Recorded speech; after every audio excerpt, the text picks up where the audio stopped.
Holden Caulfield is not a happy teenager, dissatisfied with both the world and himself, a pitiful boy who's always hateful towards everything. As New York City stands glittering in pearl white, and the world is celebrating, Holden stands alone with no one listening to his cry for help. But why would they? To everyone, Holden is just a kid who needs to be put straight. They don't have time to deal with immature things, has emotions in their phony adult lives. Holden is stuck in a limbo of being too old to be having such great emotions and too young to control them. It's enough to make a man insane, let alone a hormonal teenager.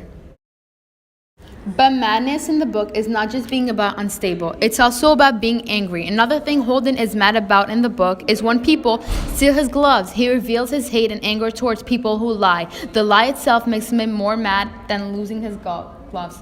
Holden talks about how much he hates when people steal his stuff, but act like they never did it, and they would say, "I never saw those gloves. If they're yours, take them." When he reveals that he hates when people steal his gloves and lie about it, he reveals that not only the gloves are taken away from him, but also respect. Within this passage, Holden demonstrates the need of honesty, which is a great sign of respect. Holden is battling against the world to find truth in people. When he asks the person who stole his glove about what they were doing there, he gives the person a chance to either tell the truth and lie.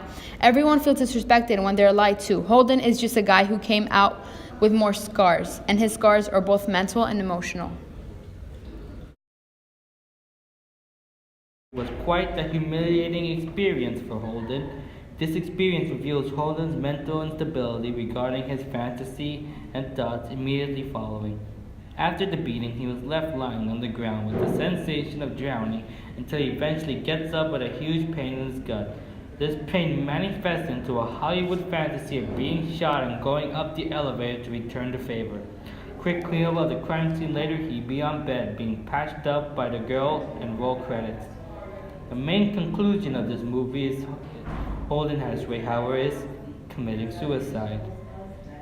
As he says, "I probably would have done it too if I'd been sure someone had covered me up as I landed." This reveals how Holden is incapable of handling both others and himself. To deal with a man that caused him such grief is to vividly fantasize about not just his murder, but how he'd be the hero for doing so.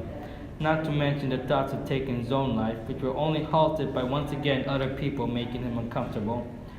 Within the passage, Holden showed he'd rather deal with fantasy than reality, something that many people, young and old, both share. The world is a harsh and scary place, as Holden just experienced firsthand. Why wouldn't someone want to live in his own world where everything goes to plan? Alas, it cannot be, as once the daydream ends, you're still left the same miserable kid as you were before.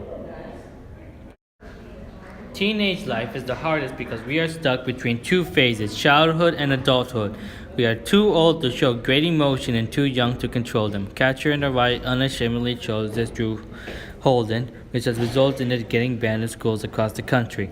However, schools have since realized the book's place in the youth of long ago and today. The truths of both the self and the world is just as relevant now as there are millions of Holdens across the world. The teachers wants to protect kids from reality, a foolish yet noble mission, a mission that can't possibly succeed as almost once they face the truth of the cold, deadly adult world. By letting everyone believe that life is great, it will only make it all the more lonely when no one will listen to you when it's not great. Life is pain, it just hurts a little bit less when you're suffering with others.